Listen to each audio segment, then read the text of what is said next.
Hey everybody, today we're debating whether or not dinosaurs existed, and we are starting right now with Mark's opening statement. Thanks so much for being with us, Mark. The floor is all yours. Thank you so much, James. I'll just share my screen here. Thank you so much. Just tell me when that has popped up. Let's see. I'm going to minimize it and then let me just fit it to the screen, and it is fit. The floor is all yours. Okay, so hello and greetings to everyone. My name's Mark Reid, and I'm here to debate for the affirmative for the existence of dinosaurs. I'd like to thank James, Modern Day Debate, and thank you to my interlocutor, Howard, for showing up to what I feel is clearly a one-sided debate, but I digress. First, I'm not a paleontologist and I have no credentials in that field, but I want to run through why I believe dinosaurs existed and why there is overwhelming evidence to support that dinosaurs existed. Now, scholarly descriptions of what would be now recognised as dinosaur bones first appeared in the late 17th century in England. Between 1850 and 1824, Reverend William Buckland collected fossilised bones of Megalosaurus and became the first person to describe a non-avian dinosaur in a scientific journal. In 1858, the first dinosaur was discovered in America in the Marl pits in Haddonfield, New Jersey. Today, there are thousands of paleontologists working in every continent uncovering new fossils and cataloguing them. And they create a very large database that keeps track of every single fossil, whether that's a trace fossil or a complete fossil. I'll be outlining the evidence from three main categories. I'm doing fossilized bones, footprints and tracks, and egg remains. Now, please note, this is not all the evidence there is. There's so much evidence, I cannot possibly cover it in one introduction. So I'm just going to focus on these three so Howard can address these three. So what makes a dinosaur? They're a diverse group of reptiles that appeared during the Triassic, although the exact origin and timing of the evolution of dinosaurs is the subject for study of scientists. But there's absolutely no debate among any scientific field that they existed. They all agree they did. Using fossil evidence, paleontologists have identified over 900 distinct genera and over more than 1,000 different species of dinosaurs whose size varied greatly. The largest sauropod was 130 feet long and 59 feet tall, while they could also be really small. They could be 20 inches in length, like a foot and a half. So how do we tell these fossilized bones were not other animals? Well, apart from the holes in the skull, the two holes behind the eye socket, and pay attention to that. The ankles, but also the way their legs are. And I really want to focus on that. The way their legs come directly down from their body, very straight.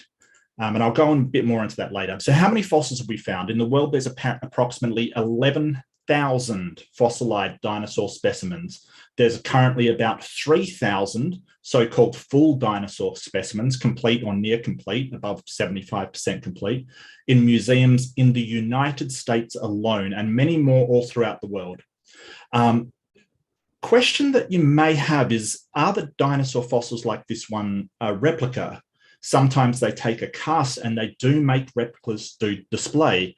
However, a large number are very real and very few. They try to get at least replicas as possible. For instance, the Carnegie Museum of Natural History has more than 230 fossils on display. 75% of them are original fossils and the rest are replicas. And the reason why they make replicas is because they may be very weak or they may be easily damaged. So they try not to put them out on display if there's a danger of them being damaged. So here's a real one. This is Scipionyx. Now, this one's I've included as it is the original fossil, and you can actually see around here the intestines of the dinosaur has been fossilized. Minerals have over incredible amounts of time and pressure replaced the tissue there, and it's fossilized its intestines. Now, note the legs are straight down from the hips and the eye holes, where we can clearly see this is a dinosaur. This is the Velociraptor from the Jurassic Park fame. Although Velociraptor was smaller than the movie that had raptors in it, and in fact, those raptors was Dinosuchus, a much larger theropod, and not a velociraptor at all. So when you see the raptors in Jurassic Park, they're not raptors, which is hilarious. I couldn't help throw this one. And this is Archaeopteryx. It's a dinosaur evolving into a bird. You can see it still has the holes, and it still has the straight legs, unlike a bird, and a tail, which a bird doesn't have. Tailbone, I should say. It also has claws. I know the topic isn't evolution, but I'll move on. But I do love this one, so I thought I'd throw it in. I put this one here because this is an original, not a cast. It's a Triceratops on permanent display in the Melbourne Museum. It was found in 2014 in Montana by a farmer in a field and shipped to Melbourne, where it's now on permanent display. It's really cool. These are the casts that I'm talking about. Now, the reason why they make casts of Tyrannosaur skulls in particular is because they are pretty fragile. So that doesn't mean they're fake. They try to cast them exactly like the original, but they are very, very open about when they are casting and why they are casting. This is an amazing fossil. This is a Tyrannosaur that's 90% complete. The head in this picture is actually a cast. It's actually a cast made from the original. Its body is all original, but the head is too weak to mount. You could always see this yourself if you go to Chicago. Just note that it took the curators 30,000 man-hours preparing the skeleton and 20,000 man-hours building the exhibit. A ton of work went into this. The museum paid $8.4 million for this bad girl. And yes, this is a female T-Rex. That's a lot of money for something that does not exist. Note the hips and the way the legs go straight down from the hips. This is a dinosaur. It's pretty awesome. This is the original skull. So it's photographed on black cloth so they can make it really stand out. Note again the holes in the skull. The interesting thing is this fossil's called Sue, and it was named after this person, Sue Hendrickson. She founded the original fossil in 1990, and that's the original fossil there before it has been unearthed and excavated. This is her unearthing and finding the teeth. Took a photo with that. This isn't some paid person faking this. This is a scientist genuinely happy at finding this fossil. Look, she's beaming in delight.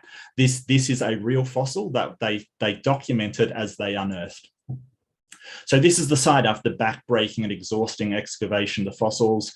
These kind of sites, they're dusty, they're dirty, they're hot, and it's painstaking work. You can't afford to make a single mistake, or you could damage the fossil. And don't forget, this fossil they bought for $8.4 million. You may think, oh, well, that could be anything. And I'm gonna discuss why it isn't.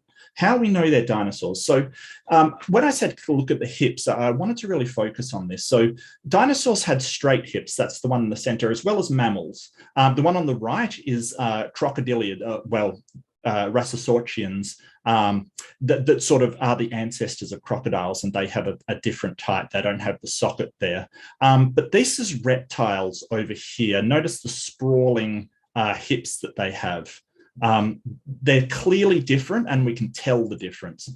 Here is a skeleton of a bearded dragon, a lizard, and do notice the rear hips are sprawling. They go out, not down. They go out. So do pay attention to that.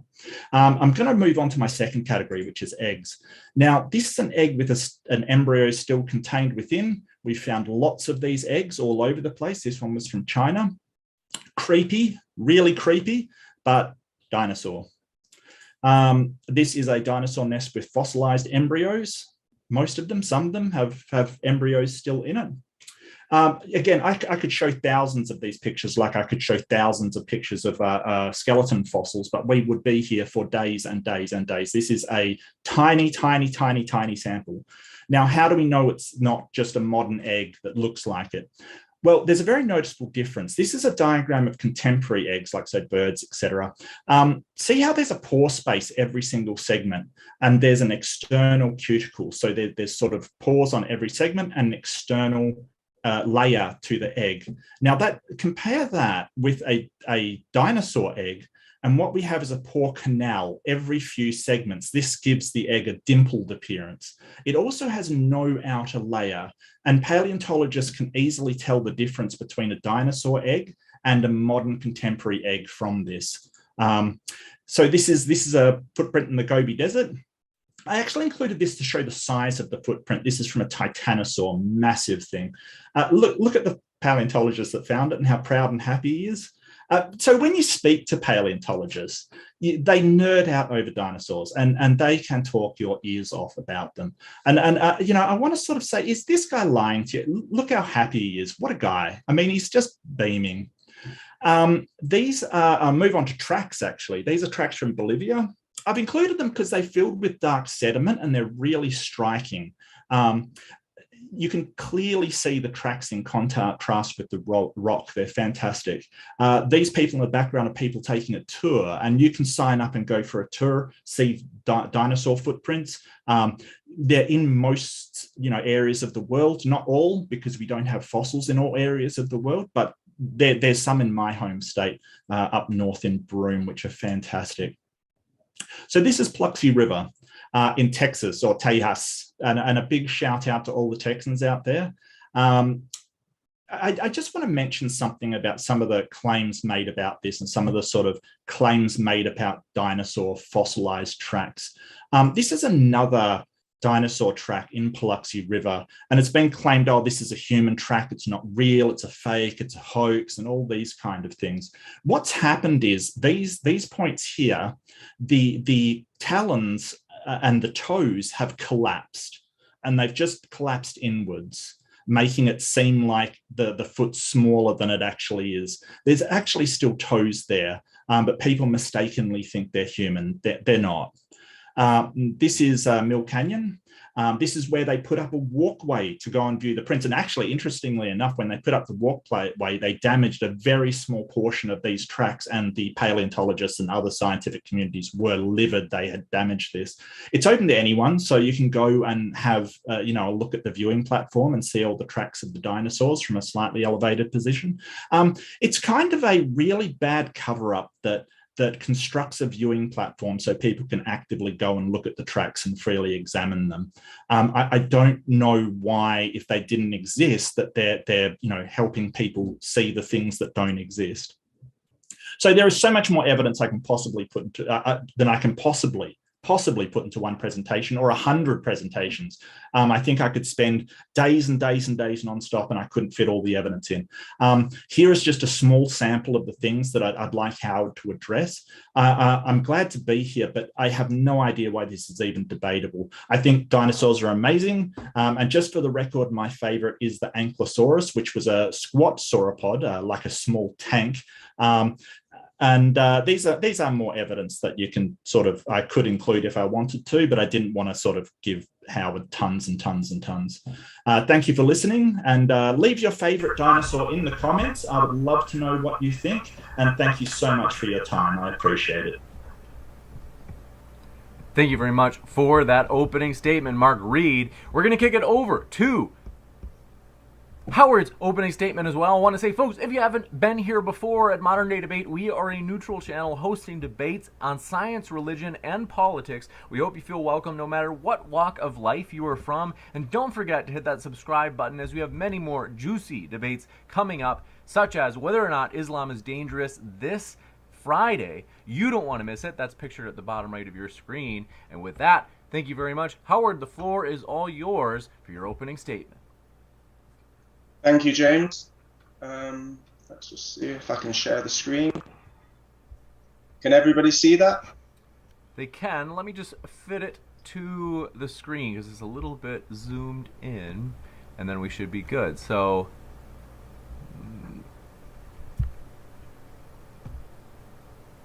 they can now see it to the best of their ability. I think you'll have to scroll for them to see more, but I'm able to show everything that shows on my side. Is it better if I leave it like that? Yeah, that should be okay. It's full screen, yeah? Yes. Awesome. Okay, so we often believe what we are shown without it ever being demonstrated, proven by the French doctor that put a piece of salami and everyone thought it was a planet. Here's a skeleton of a mouse out of proportion. It can fool us. And yeah, our understanding of dinosaurs even the official narrative says is wrong. We see them with scales, yet we're told that they might have had feathers or even hair. So it's quite confusing how we're shown one thing but told others. Were they evolving into fish, bird, or rodent? And yeah, most of the skeletons have just been partial findings. Over 165 million years, you'd expect there to be a lot more complete skeletons. Like he says, there's only 3,000 so-called complete skeletons, and they're about 75% claimed. So there's not many skeletons found for 165 million years. And the first ever fossil that was mistaken for a dinosaur was from Robert Plot, who originally thought it was from a giant, yet he was compromised. And the original dinosaur word came from a museum owner. It's been said that a lot of them have been covered up before they were discovered again. Maybe that's because they were really giant bones, or maybe it's because they were fake in the first place, because there's a lot of money behind it. It looks like it could be a cover-up for giants, as we've got depictions of giants all over the world. It could even be a cover-up for dragons. We see that there was Scientific American published articles about giants, and considering how long humans have supposedly been on this earth, we find a lot of skeletons which have all disappeared, funny enough. Yet the skeletons found by Charles Marsh and Edward Drinker during the Bone Wars are also up for debate, because they supposedly found 142 species, yet we know Haeckel's drawings being a scam. We also know that the bird dinosaur missing limb turned out to be a scam, which is strange that Mark used it in his presentation. And also this article from National Geographic got pulled because it was turned out to be a scam. So maybe the Bone Wars were taking skulls and bones from other animals and giants and calling them dinosaur bones because it fitted the narrative that they wanted to promote. We can see that there's still giant snakes around the world today. So there seems to be a lot of evidence that things used to be bigger in the past. One of the articles that I screenshot was saying that in a petrified piece of amber, they saw that there used to be more oxygen in the atmosphere, which could explain why things were bigger before. Not just giant humans, but also giant creatures. And we see the Fibonacci sequence, the golden ratio, phi, the spiral, throughout nature. This seems to be a fingerprint or a signature of the intelligent designer. Yet the strange thing is, even though we see this throughout nature, in all plant, fish, and animal life, I don't think we see it in the dinosaur skeletons. I have a feeling that they're out of proportion with the Fibonacci rate of construction that we see throughout all the rest of nature. So it seems a little bit inconsistent, as the mathematics is there in our bones, it's in the plants, it's in our food, it's everywhere. Some people call it sacred geometry. So it shouldn't be ignored that this mathematics doesn't seem to appear in the dinosaur bones, but it does appear in the giants and also the giant creatures, which we see articles and photograph evidence. We've still got constructions today that look like they were built for bigger people, as the doors are very difficult to open and close, as well as the depictions from Egypt and all around the world. We also see stone formations that look like they were set up by giants, as it doesn't make sense with the water erosion or the wind or the mechanical erosion that we know of. We also see mountains that seem to be petrified titans, bigger than we can even fathom. And we have up to 50 different correlations with the anatomy and histology of an elephant, including tunnels where you'd expect an ear canal, and also tunnels where you'd expect sinuses. So I've been in this cave myself, and I've seen a a majority of these 50 correlations to the anatomy of an elephant. So I also don't believe that it could just be random erosion that's caused these tunnels to go in all directions that match up perfectly with what we find when we look at fissures in a bone of a skull. Sometimes the iron ore still looks meaty colours, and it's always caked onto the top and on the sides of channels in rock formations that have never had flow cause the erosion. So sometimes it could be pareidolia, but when there's many occasions, and also when the details are so perfectly situated and to scale, we even see the scale skin, it doesn't seem like this is all coincidence or random erosion. It looks like we're looking at an ancient past, Dolphin Island of Italy, for example. It just seems too accurate. So we can see things on the top of mountains, including the mountains themselves. We can see things underwater. And on the top of the tallest mountains, we still find remnants of what was probably a worldwide flood, because tectonic plates don't really make sense for all these different shaped mountains that we see, especially when they have 50 correlations with the anatomy of an elephant. Also, we see temples that have been still being excavated, star fortresses on the top of mountains that need excavating for mud, as well as all the other underwater cities around the world. So it looks like we might be wrong about a lot of things. And if you're not sold on the mountains, go and look at pebbles, because it looks like pebbles also justify that was a worldwide flood that might have got rid of all these dragons and giants of the past. Because when we look at the pebbles, they seem to have a skin, and when you fracture them, they have a darker interior. So it tells us that these pieces are whole, intact, which matches what organs have, a fascia, a skin around them, and a serous liquid. We don't find any transitional stones. We only find the pebbles on the coastline, where we have multiple water direction. We have them in riverbeds where the water flows one way, or we find them in the mud, in the soil when digging, which has got no direction of flow apart from, you could say, down. We always find the heart-shaped stones have got a dent at the top, or in discoloration, or even a hole. So it comes into question the model that we have for the world, and why would this be hidden from us? Well, maybe these dinosaurs are to soften us up to the reptilian creatures that might still exist in higher dimensions, or at least in the past they were depicted.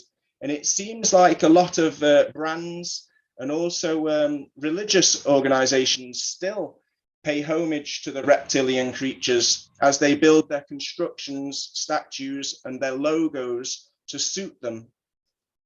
So it seems like there's a lot of respect paid to these different reptilian creatures, whether they're alive or not, which could justify why dinosaurs is being promoted to take us away from the truth about this creation. When we look at the memorial in the United Nations Security Council, we can also see that there's snakes depicted as being in charge of the human race. 30 more seconds. Maybe because they're known for being hypnotic and having very persuasive ways with humans. So it's not necessarily a physical thing, but there's a lot of depictions since Napoleon's day of reptilians wanting to eat humans and children, as if like wanting to stay alive because they're blue-blooded. And we see depictions of dragons and reptiles in the royal family. The genealogy shows that I'm descended from Vlad the Impaler, so I do have a bit of a stake. And even Prince Charles admits that he was related to what we know Count Dracula. So maybe this is why we see a lot of satanic rituals in the higher elite, and why we see that the most renowned Freemasons also praised Lucifer as the god of this world. So maybe there is more to it if you're in the secret club. Maybe we'll never know. But there's definitely some kind of cover-up going on.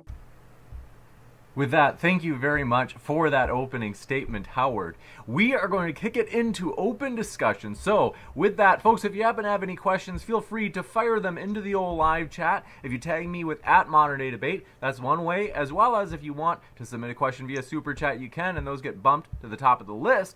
With that, also want to say, folks, our guests are linked in the description if you'd like to hear more of the views from Howard or Mark. You certainly can by clicking on their links below. And last but not least, don't forget to, as I mentioned, hit that subscribe button. We have a big, juicy debate coming up whether or not Islam is harmful to the world. That's coming up this Saturday, or this Friday. You don't want to miss it. It's going to be a big one, so hit that subscribe button. And with that, thanks very much, gentlemen. The floor is all yours. Thank you, James. Howard, where do I start with this, mate? For a start, you missed half the time. You missed the topic. Okay, so I want to make clear we're not like debating stones or conspiracies about Prince Charles or any of the other stuff that you sort of touched on, or tunnels or elephants. We're discussing dinosaurs. Okay, so let's keep to the topic. And instead of going off topic, let's stay on topic with dinosaurs. Now, one of the things I want to point out was that you brought up Mark, because you just made an accusation about I just wanted to clarify that and then ask you a question. So I'll just finish, if you don't mind, and then you can go for it. Okay, you can sort of argue with that if you'd like. So you brought up two scams. One was the Archaeoraptor, which I didn't mention an Archaeoraptor. That was a very well-known scam from China. What I said was Archaeopteryx, and that's a different fossil. The actual Archaeoraptor was found out by scientists, and it turned out to be a bird from a much later period. It was a scientist that found that out and debunked that. And also you brought up what was it? I do apologize. The Cardiff Giant, you had a picture of it. Now, that's a very well-known fake. Basically, it was Hull who basically ordered a gypsum statue to be carved, and he did it so religious people would buy into anything that fit the Bible, he said later. That's a very well-known scam. So my question is, why are scientists debunking these things if they want to make it seem like these things exist? Okay, so there's different scientists from different organizations that have different agendas and want to promote different things. But it seems like the majority of the organizations, like I showed with the United Nations and stuff, they're very for promoting evolution, and they'll go at all angles to debunk anything to do with creation. This isn't about evolution. Let's stick to dinosaurs. I'm just saying that they're going out of their way to try and prove evolution, and dinosaurs is a big factor of that. They're using dinosaurs to add millions and millions of years to this story of creation. Yet my question was quite good. It was that if there's dinosaurs lived for over 100 million years on Earth, why do we find so few dinosaur skeletons? You said yourself, only 11. Let me just finish. Only 11,000 have claimed to be found, and only 3,000 are supposed complete. But when you look at the fine print, it says 75%. So we don't have any. Let me answer. Sets. Let me answer, Howard. You've asked me a question directly. Let me answer. So fossils are created under exceptionally rare circumstances. They're only created when it's buried under a sedimentary layer and exerted a whole lot of pressure on it. It's got to be out of erosion so it doesn't get, just eroded away. It's a very, very, very rare process to find a fossil. Very, very rare for something to be fossilized. Now, when you said 3,000, you didn't mention there's 3,000 in the US. There's more thousands in the rest of the world. And in actual fact, considering how rare fossilization is, that's a pretty good number. That's pretty good. And they're centered around places with low erosion factor and places where mud and other sediment can sort of, cover it so it's not being eroded away. You said that some scientists are trying to debunk and other scientists aren't trying to debunk. So my question to you is, why are the scientists trying to debunk, not debunking the dinosaurs that you claim are fake? Why are they just picking on some? But if you claim all of them are fake, why are these scientists that are trying to debunk fakes not debunking the dinosaurs. I didn't say that they're all fake. I said, well, you said that. Can I? I said that they could be dinosaur bones, they could be giant bones that have been misrepresented as dinosaurs. So dragons and giants, as we see depicted, as we have constructions for them or still standing, as we have literary loads of accounts like Marco Polo, the Bible, the Quran, the Epic of Gilgamesh, and loads of myths all around the world. There's over 500 myths that talk about a worldwide flood, which could explain why some of the dragon and giant skeletons got fossilized and why most of the creatures of the world got petrified, like all the pebbles that I was showing you on the beach and in the dry riverbeds and even rivers, and also in the mud, because it looks like if there was a worldwide flood, there would have been mud floods, hence why the star forts and the temples in Egypt and India. Well, when we're not debating the flood. But it's all part of a big cover-up, literally. If there was a flood, that proves that there was a wipeout of all the creatures.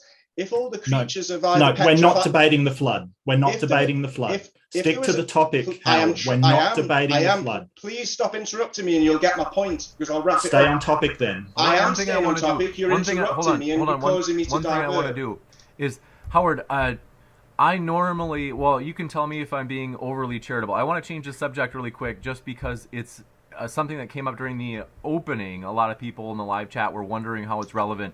The way I I am changing gears from the topic you guys were on just because I don't want to sputter out too much or spin on that one that's too much, is in particular the pebbles that you had shown. I think that and I think Mark as well in the opening, he mentioned this isn't about pebbles and things like that. Did I understand right? Maybe I'm being overly charitable. Were you trying to say that the somewhat triangle-shaped pebbles were, I think you were trying to say that instead of them being dinosaur teeth fossils, were you saying that they were just pebbles shaped by the flow of the water, that they always occur in a certain direction, and that they're just pebbles and they're not dinosaur teeth? Or am I being overly charitable, and was Mark right that you were bringing up something about pebbles that isn't related? Pebbles are related. Pebbles appear to be petrified organs all over the world. They're there. So this would justify and support the biblical, the Quran, and all of the 500 myths that say there was a worldwide flood. And the worldwide flood, as we see evidence, and we can read evidence everywhere, justifies that there was giants and dragons that were all wiped out in one instant, which is why some are fossilized, some are petrified, and there's all different layers of earth. But, so you weren't saying there were teeth, you were saying that what look like fossil organs, I didn't even know that there were like claimed to have like fossilized, like a pancreas, like a dinosaur pancreas or something. I didn't even know that was like anyone claimed that we have fossilized organs like a heart or a pancreas. Like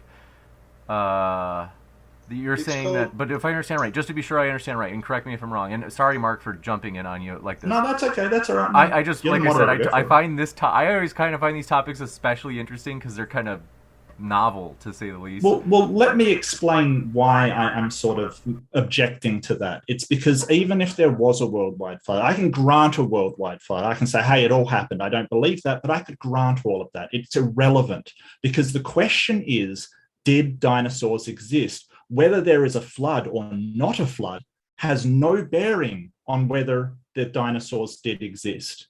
It has absolutely no bearing on it. Well, you can disagree all you want, but it has no bearing on it. You just said, no, let me finish. You just said they could be dinosaur bones, they could be giant bones, they could be dragons. So how do you tell the difference between these bones? How do you, Howard, go out and tell the difference? What's your methodology? Okay, I'll try and make my point now, see if I can get it out without you interrupting me, Mark. It's dead simple. If there was a worldwide flood and everything on the earth got covered in water and petrified due to electricity or the minerals or temperatures or whatever it was that caused everything to petrify, that would explain why we find fossils in different layers of the earth, because they would go into densities and also like pyroclastic flows, things layer out with the speed that they're moving. So a worldwide flood would support all the biblical narratives that there was giants and dragons and bigger creatures and bigger everything. And it would go against the idea that there was dinosaurs millions and millions of years ago. See, the only difference between dinosaurs and dragons is dragons were a few thousand years ago, dinosaurs were hundreds of millions of years ago. So, and the idea is that the dinosaur bones are made out of a few findings, and the whole reconstruction is an artist's impression. Whereas we have depictions of dragons, we have stories of dragons, as well as giants, and as well as the constructions. So I'm saying that there's more evidence to go with the biblical, the Quran, and the myths that say there was giants, there was dragons, and that there was a worldwide flood. And we can see evidence on the beaches, on the riverbeds, and even when you're digging, pebbles appear to be petrified organs, especially the harp-shaped ones, because they have up to 20 correlations with the anatomy of a heart. So all of this evidence says that something happened few thousand years ago, who knows? But this then stacks up against the dinosaurs that you guys are saying that these fossils are from hundreds of millions of years ago, where if there was a worldwide flood, could have been 1, 2, 3, 4, 5, 6, 7,000 years ago. So it kind of debunks what you're claiming to be true if we have stronger evidence that can be found on the coastline, on the riverbeds, and digging in your garden. So yeah, pebbles are a great counter evidence for dinosaurs.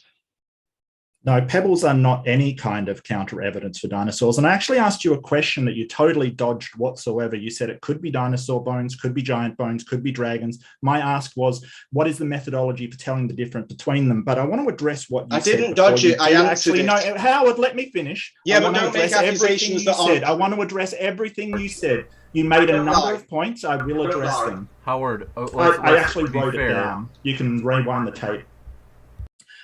So you say it's dead simple, it's a worldwide flood, but dragons are exactly the same as dinosaurs, just they're in a different time period. Now, don't forget, this debate is not when the dinosaur lived. This debate is not how old the dinosaur lives. This debate isn't when dinosaurs died or when dragons died. It's did dinosaurs exist? So if your contention is that you are just calling dinosaurs dragons, regardless of the time frame that they're in, then you are actually conceding that dinosaurs lived and you call them dragons. But I would like you to answer my first question as well, since you didn't answer that. I did answer your first question. Stop lying. No, you didn't. Yeah, I did. No, you didn't. I did. I answered it last. What's your methodology for determining the difference between dinosaur bones? The methodology is the dating process. If they're millions of years old, then they're dinosaurs. If they're not millions of years old, then they're larger creatures. Before the flood, there was higher oxygen levels, supposedly, and humans, lizards, birds, fish were all bigger. And that seems to be true because we still find big snakes, we still find big people, and we have skeletons. Some of them might have been faked, I get it. But if you can point out that some of the giant skeletons were fake, and you admit that some of the dinosaur transition or the dinosaur bones were fake, then you're all halfway there. So it could be that they're all fake or all misunderstandings, because we've all been programmed with a narrative that says they're millions of years old. So that was your first question. And the second point is the time is, what was your second question? I said, what's the difference between, and not age, because that's not part of the debate. If you're calling dinosaurs dragons that instead lived ages ago, but they're exactly the same and just lived more recently, then you're just basically saying that they're dinosaurs with a different name. You're just calling dinosaurs dragons and saying, hey, they lived later than what you say. No, I feel so like they did exist. I have answered this and also before. Time is everything, because I've said what the Bibles and everyone else in the myths say, that everything was bigger before the flood. Everything was bigger, much bigger. And there was also titans and giants that needed to be killed off because they were supposedly from the fallen angels and stuff. So I'm going off this text evidence, the depictions we see drawn, constructions that we still see standing, and also the skeletons that have all gone missing, and then the pebbles that we can all find ourselves with all different scales of heart heart-shaped stones that have the 20 correlations with a heart, from this little and very large. So it looks like there's lots of evidence that things were larger. So the whole point is, you're saying that there's no difference between dragons and dinosaurs. I'm saying that anything that was supposedly millions of years ago, we would call dinosaurs, where if it was only a few thousand years ago, we wouldn't call them dinosaurs. That's the only difference between dinosaurs and dragons. And I've not just said that they're dragons, I've said all types of creatures, not just dragons, not just reptilian creatures. All creatures supposedly were a lot bigger, as we can see in some stone formations, and as we've seen in some fossils and skeletons that were supposedly fake. Yeah, so your problem is that you're saying that, and the first thing you sort of said, oh, we found some fake giants, some fake dinosaurs. The problem is that the experts, the scientists that actually analyze them, have found a very, very few fake dinosaurs, and every single giant has been fake. There's no real giants out there that somebody has said, hey, yes, that's a giant from ages ago. It's only, and see, the thing is, when I ask you about your methodology and how you tell one thing from another, one bone from another that you're claiming, you don't actually answer it. What you say is, this is this bone, this is this. I'm not asking you what you think these things are. I'm asking you how you go about putting in a procedure to tell the difference from one to another. Because as far as I can tell, and this is just listening to you, it sounds like you look at them and that allows you to tell the difference. No, it seems like you're using reverse psychology. I'm not a paleontologist. I said... Neither am I. Great. But I said that what they do, and they've admitted this, they find a few bones. It could be as little as 2 or 3. And then have some artists come along and draw up what they think would have been the rest of the dinosaur. Really? Which is why you said yourself, from the 11,000... found dinosaur bone sets, only 3,000 of them they can claim to be in the US, mostly complete. Well, I didn't see that when I Google in the translate, US. Regardless, 11,000 worldwide, 3,000 in the US alone. I thought it was worldwide 11,000.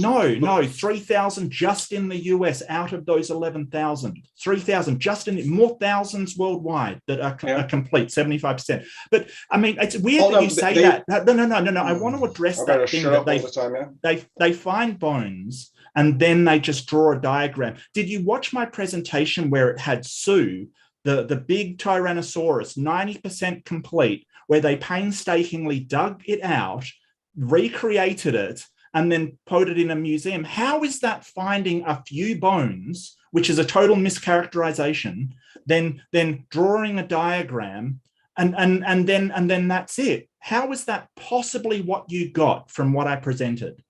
Because I'm talking about generalization. You're talking about the best example you have, the best example. And even then, we don't know what was planted. We don't know what's replicas. We aren't allowed to inspect the bones. We just have to take their word for it. So it's second-hand information, again, that we're told to believe in. And it's always paleontologists that find the dinosaur bones, and only the museum's own inspectors can see the bones. And we're just told that we're supposed to look at replicas and believe everything they've said and believe that they found 90%, when we know that there's over 10 million for that Sioux skeleton. So there's a lot of financial motive for people to lie. Howard, it's weird that you sit there and go, well, we've got secondhand evidence, so we can't believe it, because I don't believe you've gone out and found giant skeletons and dragon skeletons and all of these other things that you claim to have found. So you're relying on secondhand evidence as well. So your idea of your methodology for determining these bones is you look at it, go to what you think is happening in the world, assume what you think is happening in the world, apply that to what you're looking at, and then basically believe that. That's a terrible methodology for figuring out what is what. We're talking about paleontologists, people that spent 4 years at uni doing their undergraduate degree, maybe 2 more years for a master. If you're going for a doctorate, that's another year. From that point, you're just somebody on site who's just gotten their degree or their doctorate. And that's writing a dissertation. You may spend decades becoming an expert in the field of paleontology. Now, what you're doing is you're going up to them and you're saying, hey, I know that you've spent 30 years doing this, but I think you don't know what you're talking about. I see stones and I know that what you're saying isn't true because I see stones and think they're organs, even though they're not even fossilized. There's no organic tissue fossilized at all. And nobody thinks stones are organs. What qualifications do you have for telling these people spending decades doing their job that they are wrong? First-hand experience. I've gone to the beach and I've gone to dry riverbeds and I've dug in my garden and I keep finding these pebbles. They've always got the same features. And I'm not the only person. There's thousands of people looking into biogeology. Some people call it mud fossils, mud floods.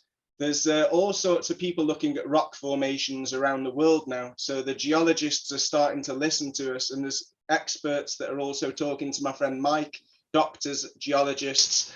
I forgot what they call them. This isn't about geology. Experts. No, but what I'm saying is you're having a dig at the pebbles, yet you don't want me to explain how I'm saying that I'm quite confident that they are petrified organs. But let's stick to paleontology because you're going to geology, which is a completely different subject. Now, there's paleontologists. You said you went to the beach, you went to dry riverbeds, you went to something else you said. I can't read my own handwriting. But you said you went a number of places. I guarantee you there are paleontologists who have been to the beach, been to dry riverbeds, looked at rocks, and also have decades working with dinosaur bones. So why does that give you a superior position or even any methodology at all for saying these people are wrong?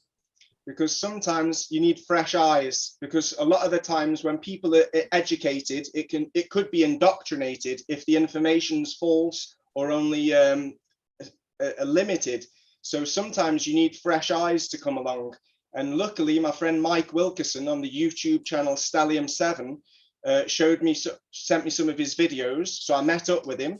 I went to the mountain. I went into the mountain and looked at it myself. And then I've started going and collecting pebbles myself.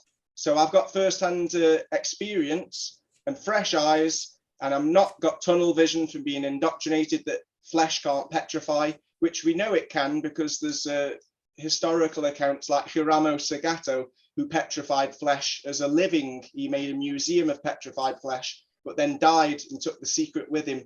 And we also see petrified wood. Wood is organic material. So there's petrified wood in loads of gemstone shops, and there's Hiramo Sagato, and there's loads of pebbles on the beach and in the riverbed, which everyone can go and check for themselves, and they'll see that there's lots of correlations with organs.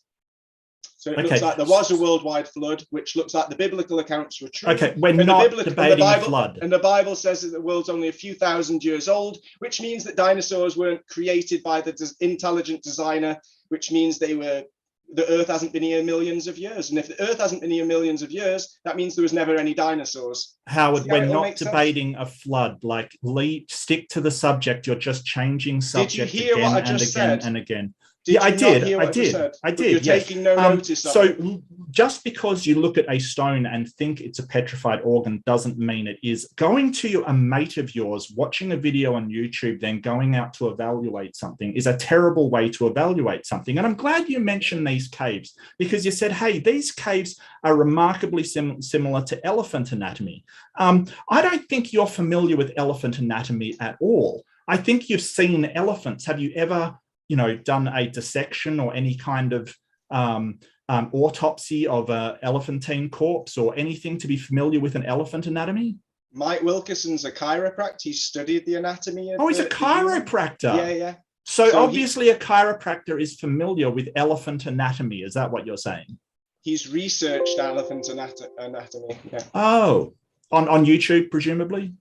You'd have to ask him, but the point is, it's not just my friend Mike, it's not just me. There's people all over the world finding mountains that look like petrified giants, petrified elephants, petrified trees. So there's all sorts of people around the world taking part in the open source investigation, looking at first-hand evidence, because when you're in a mountain, you are the microscope. Yeah, and when you go to the beach or the riverbed and you collect lots of samples, and the repetition starts adding up, and you see the same features positioned in the right place to the right scale, time and time again. There's over 20 correlations with the anatomy of a heart in the heart-shaped stones, and there's over 50 correlations with the Montgo Mountain that looks like an elephant, inside and outside. So look into it before you say that it's a load of rubbish. It's a load of rubbish. Have you seen an aorta or any chambers of the heart in these stones? Have you found any comparable anatomy?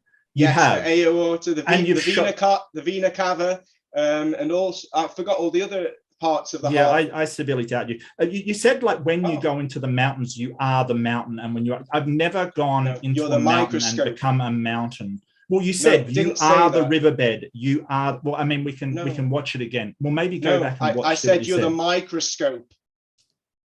Well, I don't think you're a microscope either.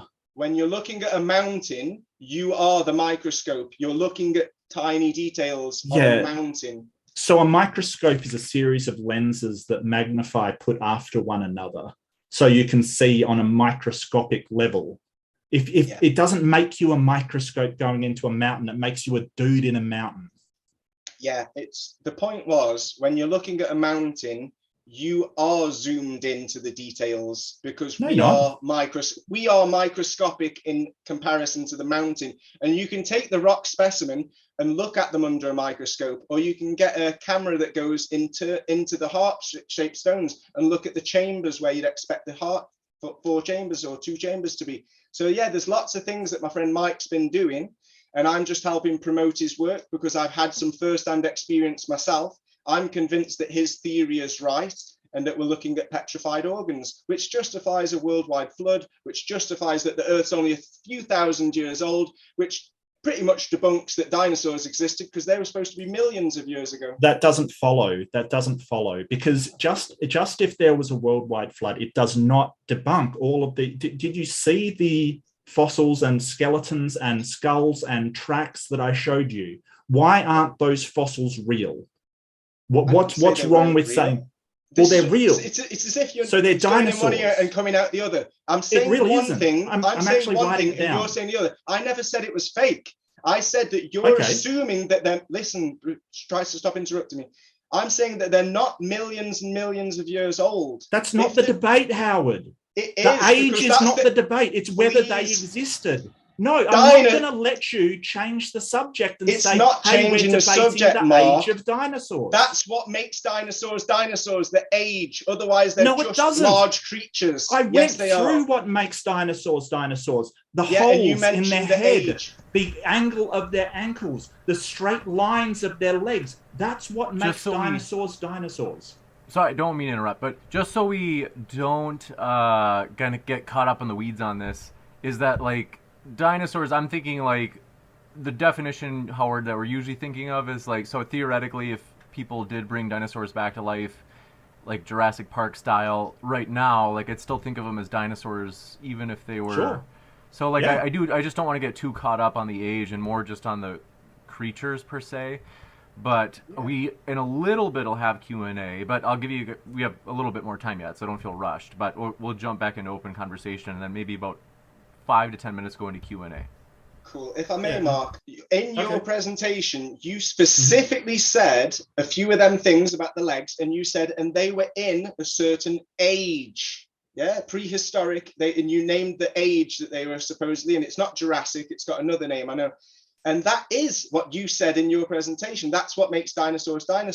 And what I'm saying is, if dinosaurs came of evolution and a big bang and all that of random chance, and the other alternative is that we were created by intelligent design, and the intelligent design evidence says that everything was created a few thousand years ago, then that pretty much debunks the whole narrative that what you're finding is millions and millions of years old. And if that gets debunked, then it goes back to, so we're actually looking at large creatures that all got covered in water, some of them got covered in mud, some of them got fossilized into stone, because there was all sorts of cataclysms around the world when this worldwide flood happened thousands of years ago. So the whole idea that dinosaurs are different than what we see now means that they are a different creation, or they were not created. So when I'm saying that we've got evidence that there was a worldwide flood and that this happened a few thousands of years ago, and that explains why you see some bones in rock, some under mud,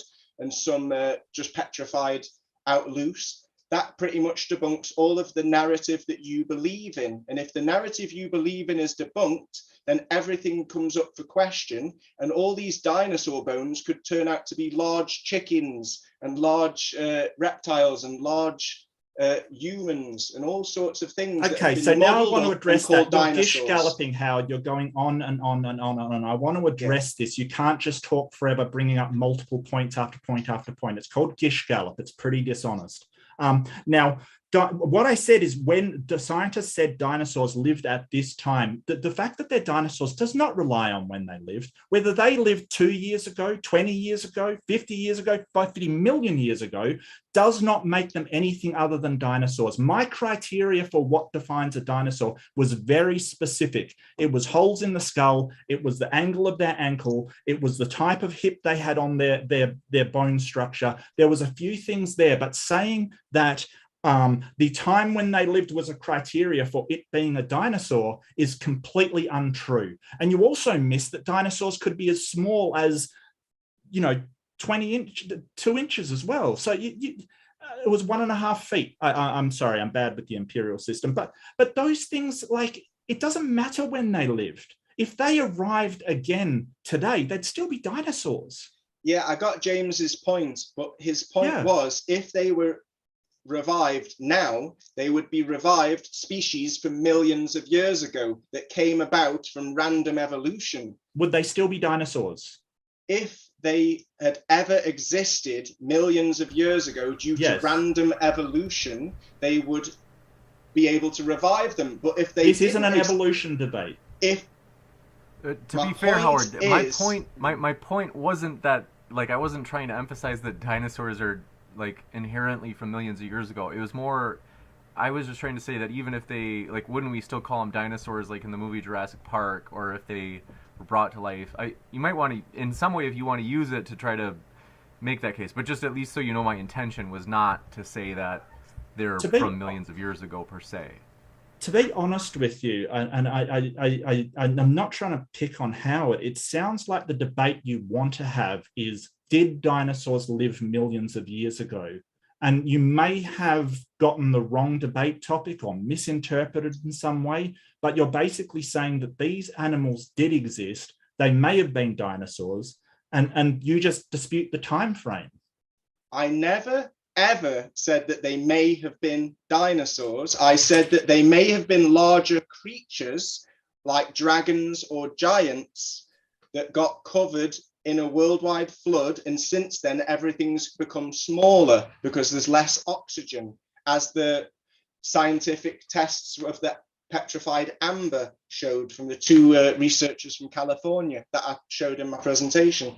I never said that dinosaurs existed. I've said that the reason people might mistake these bones for dinosaurs is because they don't believe in a worldwide flood, even though there's loads of evidence of a worldwide flood in the pebbles, in the giant this isn't a flood debate. Find, and in the giant doors that we still see constructed, and all the giants depicted in Egypt and around the world in myths as well. So my whole point isn't a flood debate. The whole definition of dinosaurs comes down to random evolution millions of years ago, where if we're talking about creatures that were created by intelligent design thousands of years ago, then there is no dinosaurs.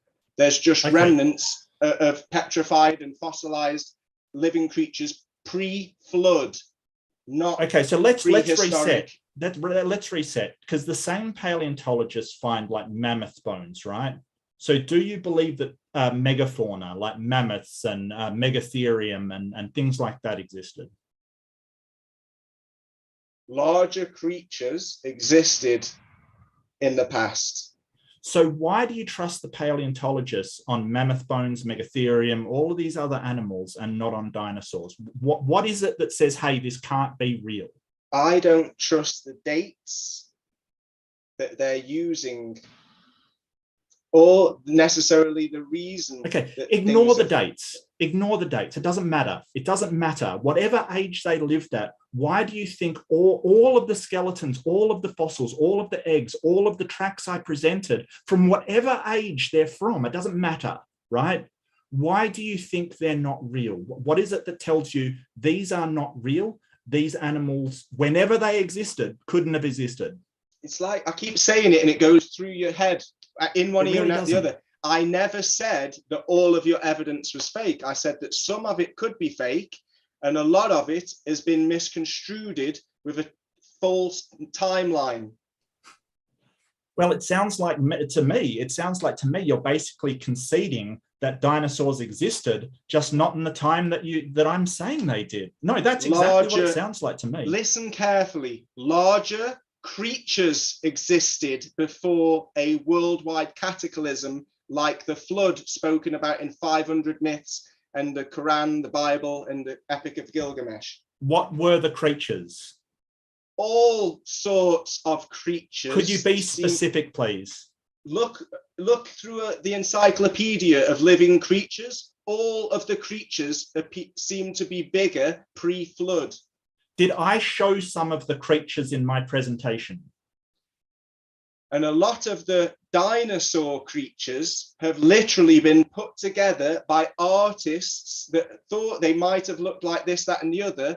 And there's very few bone sets that are claimed to be complete. And the ones that they claim to be complete are supposedly 75% complete.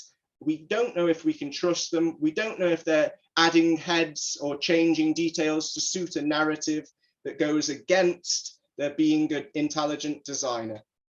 Well, the narrative's not against, this is not an intelligent design debate. It's not a flood debate. It's not a geology debate. Keep on topic.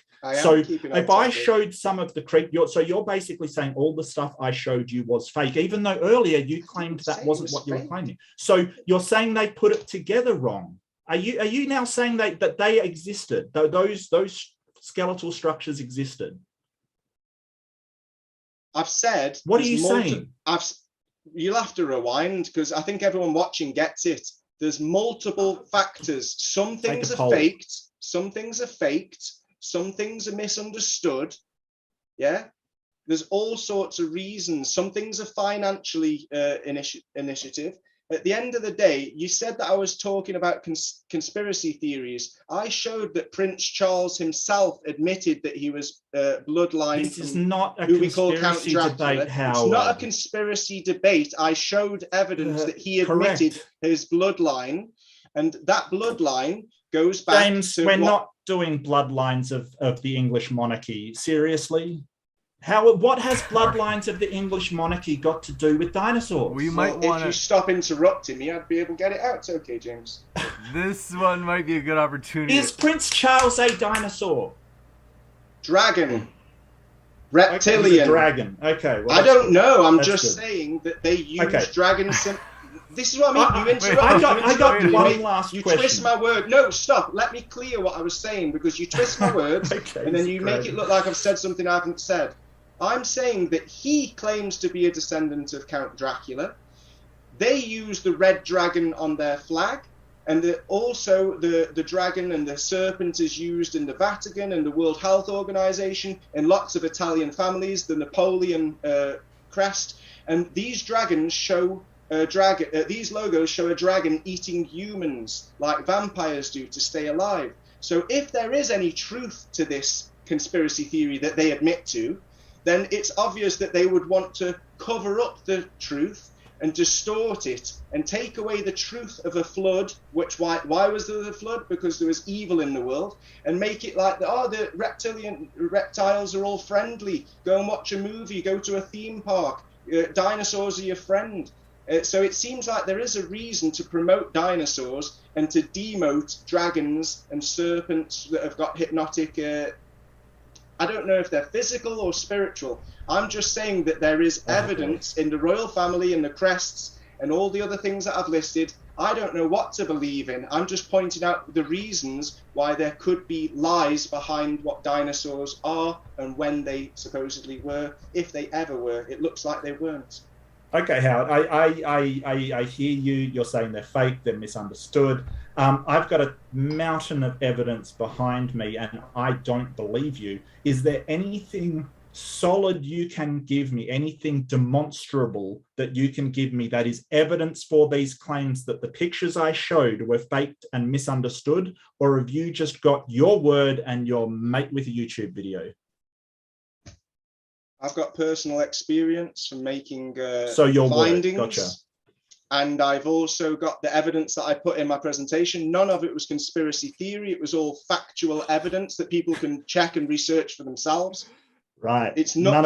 I'm sorry. I forgot my tinfoil hat today. I'm sorry. Yeah, but when someone admits that they're bloodline of something, that's not a conspiracy theory anymore. That's a conspiracy fact. Look, I don't know. Look, Vlad the Impaler may have been a real person. I think he was. He may have been joking. I don't know, but it's got nothing to do with dinosaurs. I have no idea where this has come from. Just said, but if all of your, just let me finish. If all of your evidence is for these professional people who spend years doing what they learn to do what they do, spend decades doing it. If your thing is, well, I see something different, I'm sorry, mate, I don't believe you in the slightest, because you've got nothing.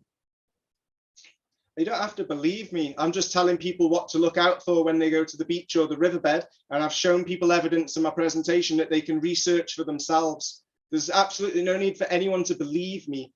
But when fresh eyes come along with some new ideas and say, hey, go and check this for yourself, it's up to you if you want to or not, Mark. If you don't want to, that's okay. But next time you're at the beach, just have a little look at the pebbles and you'll probably start noticing some features for yourself. And then you'll be like, oh yeah, maybe Howard was right. No, I live in Australia, mate. We've got sand beaches, no pebbles. But I've seen pebbles, and I think that's complete bunk. So really, what I'm saying is we've got two different methodologies here. One is the scientific method, which is a series of observation, hypothesis testing, peer review. Hours and hours of work going into experimentation and coming out with reliable results, which is why you're on the internet and why computers exist, why cars exist, why everything exists. And your alternative methodology for people is to look at stuff and just decide what's true, which is a terrible methodology for finding out what is real and what is not. That's not true. You don't know any of the experiments that we're looking at. We're trying to have DNA analysis. We're having XRF spectra. I can't use the word. I'm a bit dyslexic.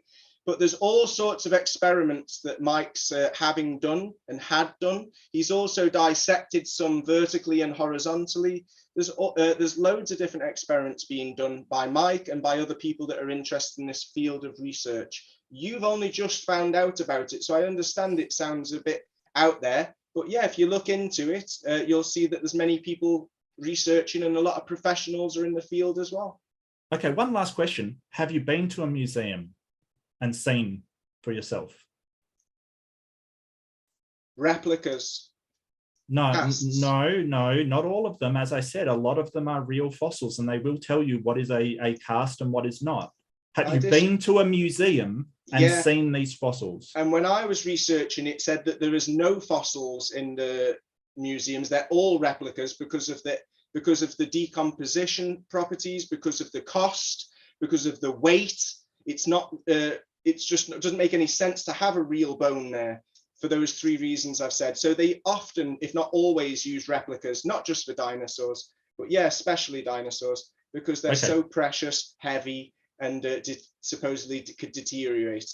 So in my introduction, I went straight from the Carnegie Museum that basically had that they have over 230 specimens, and 75% of those specimens are the actual fossils. So you are demonstrably wrong on that count. So they claim, but I don't know. I haven't been there. I haven't tested them. You said that they always use fakes. So you're going in, the museum is saying, hey, these are real fossils. And for some reason, you think you can detect that they're fake. Is that right? I'm going off what I've read on websites and articles that from the official sources that say the reason we use replicas is because of things deteriorating, because of the weight and because of the cost. And if things got and damaged. as I pointed out in my introduction, I've already covered all of this. That yes, they do use replicas. Doesn't mean they're fake. They are exact replicas. But for things like Tyrannosaurus' skull, which are weak or prone to deterioration, they do. But things that are not, they don't. And like that Tyrannosaurus skull, the skull was a replica because the original is very fragile, but the rest of the skeleton is the original. And that's what they say. And that is the skeleton that I showed being excavated. And all of this is the same for tons of fossils. It's just you don't want to believe it. And you think you can look at stuff and go, hey, that's fake, which you can't. I'm just saying that there seems to be very little evidence of complete dinosaur bone sets, considering that humans, according to your narrative, the one that you believe in, humans have only been here for 200,000 years. Yet dinosaurs were here supposedly for over 100 million years. Yep. Yet you're telling me that we've only got 3,000 mostly complete, not fully complete. I addressed that already. Complete. We're going around in circles. Yeah, the rarity of fossils is because it needs perfect conditions for the fossils to form, so they form very rarely. I've already been over this, Howard. Yeah, you've got an excuse, but it doesn't justify it's not an excuse. 200,000 years versus 165 million years, and you're telling me that we've only got 3,000 partial bone sets of dinosaurs, which we don't know if they've put the head of this and the leg of that and mixed them all up. We don't know anything. So even actually, if they are using real bones, a lot have been discovered to be hoaxes, a lot could be misunderstood, and a lot could just be complete scams. You're just do you have any evidence of that? This is what I ask you. Do you have any demonstrable evidence? Because you keep saying and making these claims, and what you don't seem to understand, that claiming something and demonstrating it are two totally different things. So all you come out with is claims. These are fake, these are misunderstood, they mix them up, etc., so on and so forth, but you don't demonstrate anything. You just make claims. I demonstrated in my presentation 3 different frauds that have been published. That's a claim. Frauds. You're claiming they're frauds. No, they were What's published. Your demonstration of these? They were retracted by National Geographic as frauds. So if they admit by the scientists that found out those frauds, from the same paleontologists that you're saying aren't doing the right thing. Yeah, there's lots of politics involved, isn't there? Certain museums might not have the rights to say it anymore. See, that's another claim. Do you have any demonstrable evidence for the claims you keep making? Because when I go to say, hey, this is another claim, all you do is say, well, I'm going to claim something else. Like I go to, well, these are the same scientists that debunked it. And you say, well, there's a lot of fraud. They're fraudulent. You call it a claim and I'll call it a reason. You gave reasons of why you believe them. And I gave reasons on why I'm skeptical. So why should I justify my claims, my reasons, if you're not justifying your beliefs? You're just saying that you believe that they're telling the truth. Well, great for you, mate. I'm showing people primary observations that they can make on the riverbeds and on the beach. I'm showing people how you can look up about Prince Charles and the Italian families and the Napoleon, how they all use the cest of a dragon eating a baby. And that's what vampires and the whole idea of vampires and reptilians would do. So I'm not sure what is true. I'm just pointing out evidence from official sources, historical facts, constructions and primary observations that we can now make ourselves, and we'll get reproducible evidence, pebbles. So I disagree. I'm showing people ways that they can check things. I'm not making claims that aren't verifiable. I've given reasons on why I'm skeptical, and you've given lots of reasons on why you're faithful. So yeah, you keep your faith if you want. No, it's not faith. I don't know what sort of definition of faith you're using there, but sort of we have, this is evidence that I'm showing. I'm presenting evidence, demonstrable evidence. Faith is sort of something that you believe in with no, if you have evidence, you don't need faith. Right. And I've presented a ton of evidence, not just reasons. Have you found any dinosaur bones? I haven't, no. Why so it's a faith. So it's a faith. You're believing in what other people say they found. That's great. Thanks for your honesty, Mark. Well, that's not faith. I have found pebbles. I have found I've found pebbles correlation. too. Good. Now take a good look at them again. Yeah, now, if you... they're not organs. So I have looked at pebbles. No, they're you not haven't. organs. No. Yeah, I have. What, do you think I've never seen a pebble before? You just said that there are no pebble beaches. You just said there's no pebble beaches. There's rivers, dude. What are you talking about? Now go back to that river and start looking at the pebbles with new eyes, and you'll looked at pebbles. Listen, Howard, you sound absolutely balmy. Yeah, well, maybe I wouldn't if you didn't interrupt me all the time when you want to make me look balmy. You're doing it again, Mark. What? Can I speak without you interrupting? Yeah, go for it. Sorry. Yeah, go for it. Right. Now that you know that people are saying that pebbles appear to be petrified organs, go back to the riverbed and start looking at the pebbles. Maybe break one and you'll see that the inside is darker than the outside, so that if you can see a fracture, then you know that the ones that haven't been fractured are whole intact pieces. And then you'll notice that 15 to 20% of all pebbles have a harp shape. And the ones that have the harp shape this isn't always a debate have about the pebbles. correlations. Why do you keep changing the subject? Because I have evidence of a worldwide flood which justifies the narrative that Earth is only a few thousand years old. And your narrative to the topic, your narrative needs millions of years for dinosaurs to be real. We must jump into the Q&A. Do want to say both of our guests are linked in the description. That includes the podcast. Folks, if you want to hear more from our guests regarding their views, you can by clicking on those links below in the description box. Or if you're listening via podcast, as we put all of the modern day debates up on our podcast, available at fine podcast apps everywhere. You can also find our guest links there in the description box at the podcast episode. So both Mark and Howard are linked. With that, thanks very much. We're going to jump into our first question. This one coming in from Mr. Monster says, what makes you think dinosaurs could not have went extinct 65 million years ago? Have you done any tests yourself? I think they're talking to you, Howard. Yeah. If we can't distinguish between fossils and petrified organs of a few thousand years ago, then how would we know what's a few thousand years and what's hundreds of millions of years ago? It looks like everything happened at the same time, which is why we get temples still being excavated from sand and earth, and there's also temples underwater. And the star fortresses still half covered in mud on the top of mountains, and the remnants of marine life on the top of Mount Everest. There's lots of evidence of a worldwide flood which would explain all of the fossils, petrified organs and bones and everything that we find, as well as the different layers of density and stuff, like I said, pyroclastic cloud flow. So a worldwide flood explains everything and pretty much debunks the idea that there was things living millions of years ago, because you wouldn't be able to distinguish and there wouldn't be layers of age like they claim there is. I hope I answered that. You got it, Anne. Can I add something, or are we just go for it. going?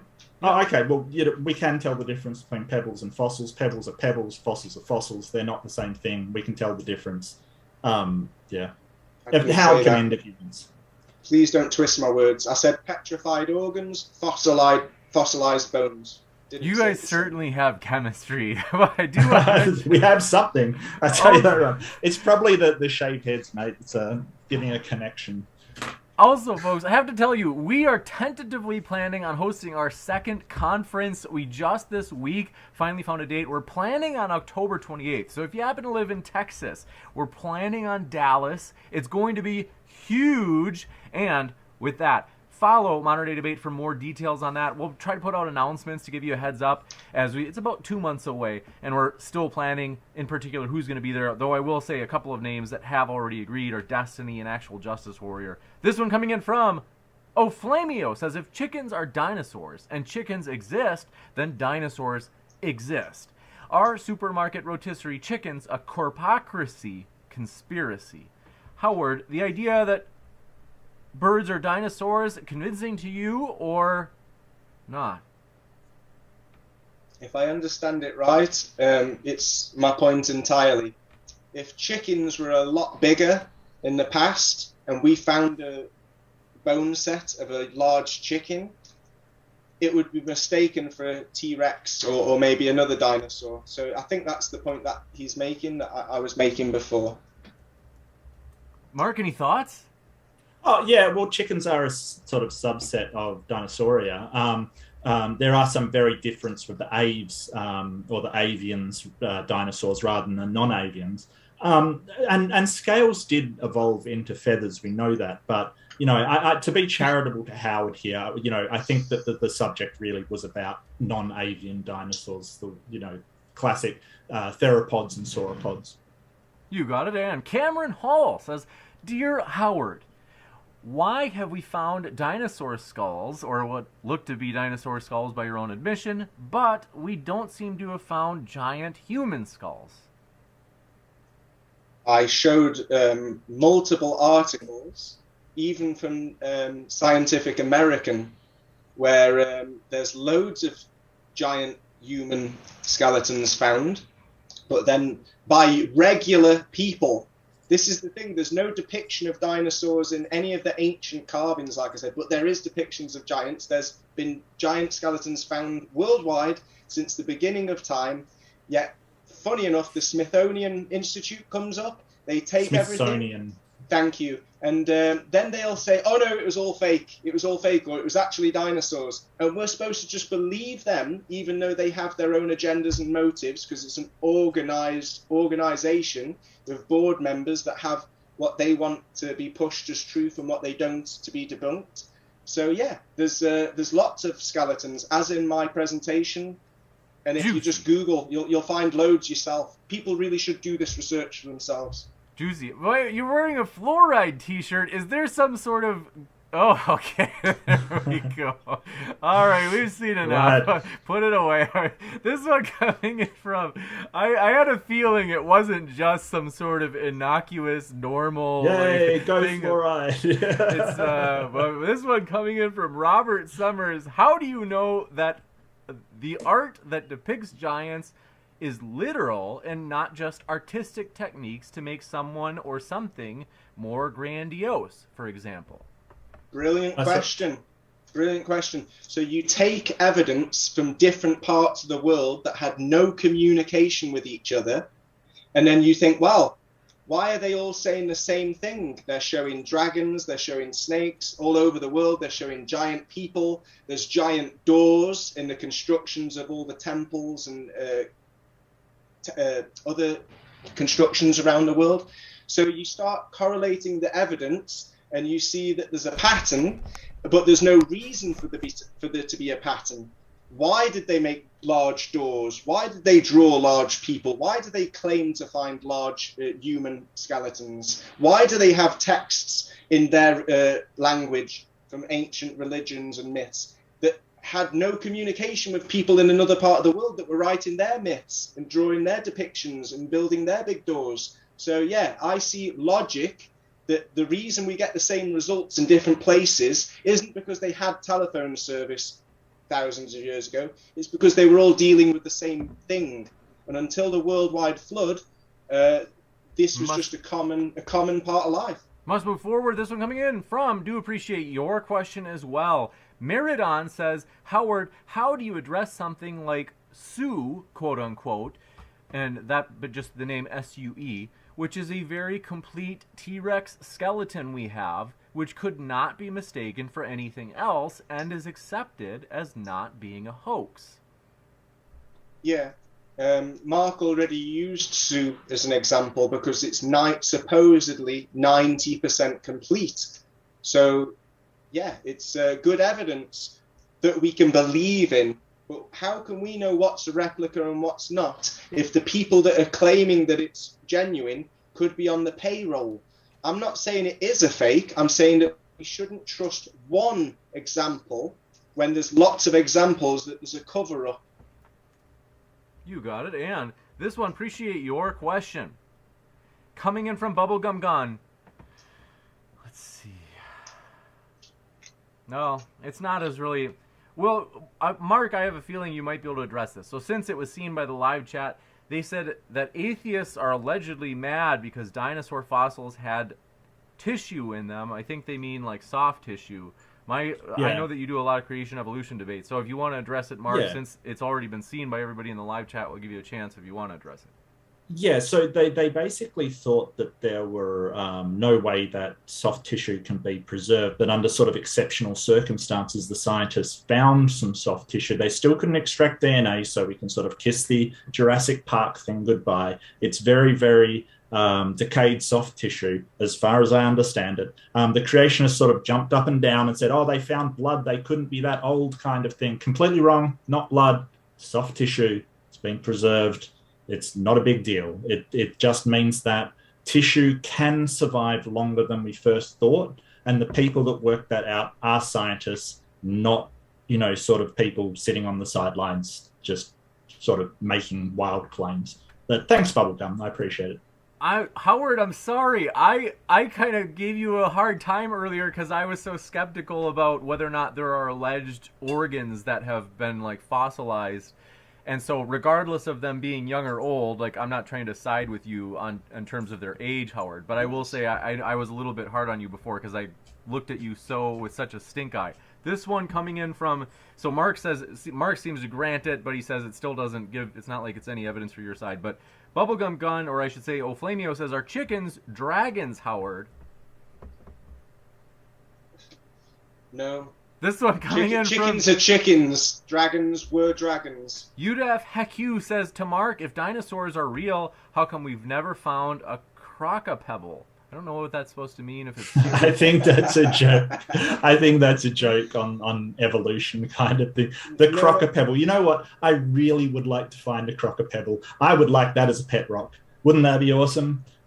Okay, may I just add? Go ahead, Howard. There was a creature that had scaly skin that I showed, and I forgot to add in my video. If anyone is interested in looking at the Naga Cave in Thailand, it's a big stone formation that magically looks like a snake, and it doesn't just have the whole body and the head, it also again has the scaly skin. So you can make your own minds up. But yeah, Naga Cave in Thailand would be one of them alligator pebbles that you're on about. You got it. This one coming in from, do appreciate your question. Pancake of Destiny says, vampires, reptilians, dragons, global flood existed, but dinosaurs are not real, Howard? In my mind, the whole idea of what a dinosaur is random evolution millions and millions of years ago. But if we can show that there was a catastrophe thousands of years ago and that all of these fossils can be accounted for and all of these petrified organs and all of these remains and different trails and eggs, if all of this evidence that I never said was all fake, Mark, if all of this evidence that Mark's shown can be explained via a worldwide flood a few thousand years ago, then that debunks dinosaurs. Sorry. This one coming in from Rage Pro says, by the way, thanks for your membership, Rage Pro. We appreciate it. It says, search power feeding. I work with large pythons. Either of you familiar with that? I don't think it's an innuendo. No. Power feeding. Howard, are you familiar? We can come back to that in case you find anything, Mark. This one coming in from, do appreciate your question, OG Snoop says, a dinosaur isn't a dinosaur if it is not from the Mesozoic era. The debate didn't go anywhere past the intro because Mark couldn't engage with dating. Mark, any thoughts? Yeah, so this isn't a debate about dating at all. It's about whether dinosaurs existed at all. So, if Howard wanted a different topic, he should have chosen a different topic. Like what date did the dinosaurs live? Wasn't the subject of the debate. Well, that's where me and this person disagree with you, because our point is the whole definition of dinosaur is that they were millions of years ago, and about evolution and all that. If we're all created and this worldwide flood happened a few thousands of years ago, it's just that simple. There's one or there's the other. You can't have both. Now, maybe you're conceding that dinosaurs, what you think are dinosaurs, what you call dinosaurs, might have lived a few thousand years ago. Great. If you're willing to concede that that's a possibility, then my work here is done today. I'm happy that I've at least opened your idea to the idea that dating might be all wrong. And that hopefully will lead you to go and look at the pebbles next time you're on the river, or when you travel to a beach that does have pebbles. I'm hoping that I've just planted that seed for you, Mark. That pebble. Now, the problem is that you're in a debate about one subject, and I prepared for that one subject and put a lot of work in. Now, you get into the debate, Howard, and dishonestly you try to change the subject to other subjects like dating and radiometric dating and how we date things. You try to change it to the flood. You try to change it to pebbles. You try to change it to geology. You try to change it to conspiracy theories. You obviously have no idea. Let me finish. You have no idea what a debate is. When you choose a topic, you go into debate that topic. What you don't do is dishonestly try to change it to anything else so you can debate what you want to debate. If I may just quickly say, James, I don't like you using the word conspiracy theories when I specifically used people's first accounts and logos that people can check for themselves. And I don't like you using the word dishonest when I clearly explained why I was using multiple evidences to make my case on why dinosaurs didn't exist in the time frame that you believe in, which means that there was no dinosaurs. There was larger creatures, no dinosaurs. Thank you. This one. Could I have the last word? The question was for me. Yeah, sure. Yeah. So this is the thing. They're only very, very tangentially related. You could do that with any debate. You could drag in whatever you want, and there was no clear connection to any of the things that you were saying. All you were doing were loosely making assertions that only vaguely came into it. We were debating, do dinosaurs exist? And you got on to Vlad the Impaler and Dracula and in a conspiracy to overthrow the world because reptoids were using dinosaurs so reptoids could take over the world. No, I didn't say that. I just what showed your presentation said. It said that may be happening. I did watch your presentation, Howard. You're aware of that. Now, Howard, I do get the final word because the question was for me. So if you don't like that, say something else and then I'll have the final word again. This one coming in from, do appreciate your question, Kim John Ultra says, Howard, please can you expand on what you mean when you say, quote, I don't know, I'm just saying, unquote. If I've said that, it's because I've never claimed to have answers. I've got questions, I've got doubts, and I've got a lot of evidence and logic to support my doubts and my questions. I've never asked anyone to believe me. I'm just showing people how they can find the evidence and the information for themselves and then make their own minds up. Nothing dishonest about that. And yeah. By the way, folks, if you haven't yet, hit that like button. So far, this has been a popular debate. We are hovering around 450. We're at about 438 right now. So we do appreciate your hitting that like button, as that does help the video get recommended to more people. If you think that your side was most persuasive, hit that like button and more people will see your side winning this debate when YouTube recommends this video. What are you doing, Howard? Okay, so anyways, I want to say, I just love giving you a hard time, Howard. But this one coming in from, appreciate, this is one of the standard question list. Dan Cunningham had a point. They said, is Howard aware that the Prince of Wales is not actually Welsh? In particular, to add clarification, Howard keeps bringing up the red dragon of the Welsh flag. I think they're saying that's a good point. It's not actually, there's not actually a connection there. It's the Welsh flag. It's not connected to the Prince of Wales.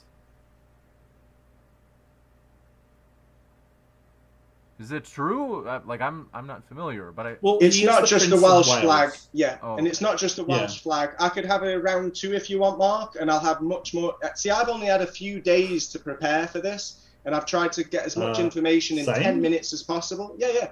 So, you appreciate that it's hard to get a lot of ideas and information into 10 minutes. I can find more dragons on more flags and more logos and more crests. If you want, I'd be happy to have a rematch and get myself a bit more organised and better prepared. And I can back up all of the evidence I've got with more. If you want to have a debate that there's coincidences in the world, I'm not sure I want to debate that because I'm not going to go against that. Yeah, see what I think. I'm a bit too tired to think about it at the moment, but, you know, we'll see. We'll see. We'll go through just a couple more questions as Mark is staying up late with us. Mark, in your time zone, do I remember right? Are you in the same time zone as Sydney, Australia? No, I'm Western Australia, so I'm +8. I'm basically 12 hours from Eastern Time. Okay, so, and we want to get you to sleep quick then, so we'll just maybe do it's okay. Two more really quick ones. This one coming in from Delaney says, okay, I admit it, Howard, I have reptile blood. Question, do I have reptile blood or do any humans? I'm not making any claims. I don't know if I don't know why the elite and the Vatican and the World Health Organization, I don't know why they worship a serpent. I don't know what the serpent is. I don't know if it's a spiritual energy. I don't know if it's a physical manifestation. I don't know if it's a bloodline. I don't know. I'm not making any claims. I'm just pointing out that they seem to pay homage to the reptilian and the serpent existence, which we've seen in the Genesis story, and which we've seen depicted in Egypt, Greece, South America, Cambodia, all over the world. They have depictions of serpents and dragons in their constructions that we don't know how they built, because they were built by civilizations that had a different way of building, whether it was acoustic levitation or what, I don't know. I just know that I see serpents and dragons all over the place, even today in modern logos like the flag of Wales and stuff. So yeah. You got it. And this one, last one, Rue from the Dot, appreciate it, says, Howard, you sick son of a gun. I added that part. You say dinosaurs in millions of years for evolution. What about the hundreds of millions of years before dinosaurs? Are all those ancient creatures fake as well? I guess so, because there's zero evidence to support them. And the little evidence that they try and use, like carbon dating, has been up for debate for many years. There's lots of problems with it. So I just stick to evidence that we can reproduce for ourselves, and I keep an open mind to things that we can't verify, like the replica bones in the museums. Don't know. You got it. So Howard, I'll just say something quickly. We don't use carbon dating for anything that old, Howard. It doesn't work. It's only like a few thousand years old. So it kind of suggests to me that you don't know anything about radiometric dating and the other methods of it. So, yeah. You got it. And want to mention, our guests are linked both here on YouTube at Modern Day Debate, as well as at the Modern Day Debate podcast.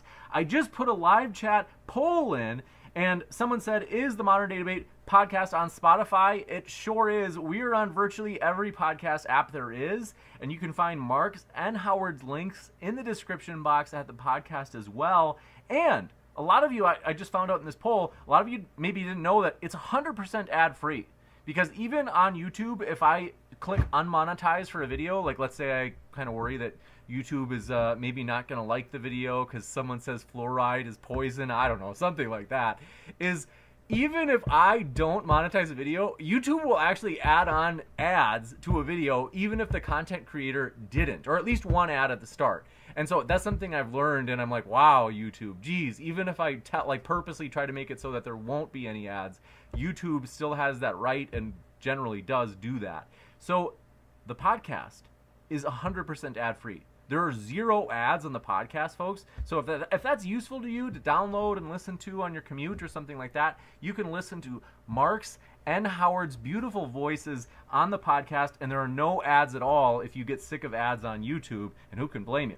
Mr. Monster, last minute question, says, so reptiles existed, but dinosaurs didn't? I think that's for you, Howard. Big reptiles, big birds, big humans, big plants, big mushrooms, big asparagus, like I've shown in the stone formations that wouldn't have happened from wind or water erosion. So yeah, look into biogeology, anyone that's interested, and just don't be put off by my dyslexia, or that, you know, Mark can point out that I might have not read up on carbon dating and thing as much as he has. It's not about me. It's not about testing me or my skills or my grammar. It's all about the evidence that I'm presenting. Can you find it for yourself? And like I said, I haven't given any conspiracy theories in my presentation. I've just pointed out some facts, and I've also shown methods for people to check for themselves. Thank you. Got it. And want to let our guests, or I should say especially Mark, who's staying up late with us. Thanks again, Mark, for staying up late. Want to let Mark get to sleep by a decent time. So thank you, Howard and Mark. It's been a true pleasure. I'm going to be back in just a moment, folks, with a post-credit scene updating you about upcoming debates. So stick around for that. But one last thank you, in addition to everybody out there, thank you guys for your questions for the Q&A. And thank you as well, Howard and Mark. It's been a true pleasure to have you. Thank you, James. Thank you, Howard. Thank you, Mark. And thank you, audience. Thanks for watching. Thanks, guys. Fully and completely thank you guys, and I'll be back in just a moment, folks, so stick around.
Ladies and gentlemen, want to say thanks so much for being with us. We are absolutely pumped to have you here. I want to give you a couple of quick announcements about upcoming debates, and I am pumped. We are tentatively scheduling Modern Day Debate DebateCon for October 28th in Dallas. Now, that's like super tentative. We're still coming up with all the details for that.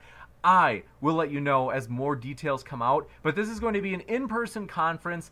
Many of the debates will be live streamed completely for free. So we are putting this together. We're going to have a crowd fund for it that we're going to try to get started. That just helps us pay for the costs of like the venue, stuff like that. And basically, just like last time we did it, if you weren't here for the first one that we did in January, which is our first actual like big conference, and it was a 2-day conference, it's going to be huge. Believe me, it's going to be tremendous. So want to say happy to have you with us. I see you there in the old live chat. Want to say hello to you. Snowflake's Nightmare, glad you are here. Rue from the Dot, happy to have you. Doubting Thomas, glad you're with us. CX Coin Bag Holder, thanks for dropping by. Osama Bama, glad you were here. Darth Revan, good to see you again.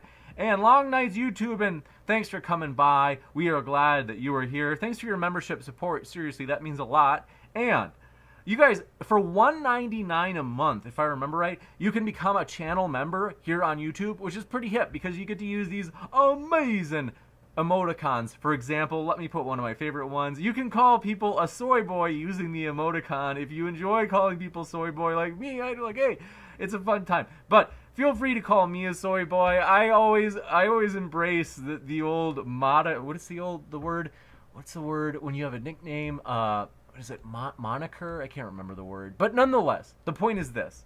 My dear friends, we're excited about the future. We have big things coming up. I want to say thanks so much for all of your guys' support. Seriously, Long Nights YouTube and says, I love the last event. DebateCon 2 will be amazing. Thanks for your positivity, Long Nights YouTube. And seriously, we appreciate that. That means more than you know, and we're excited about the future. We have things that we can improve on. We will be honest about that. Thanks, Pancake of Destiny. Says, welcome to Extra Juicy. Thanks for becoming a channel member, Pancake of Destiny. Seriously, we appreciate that. Enjoy those emoticons.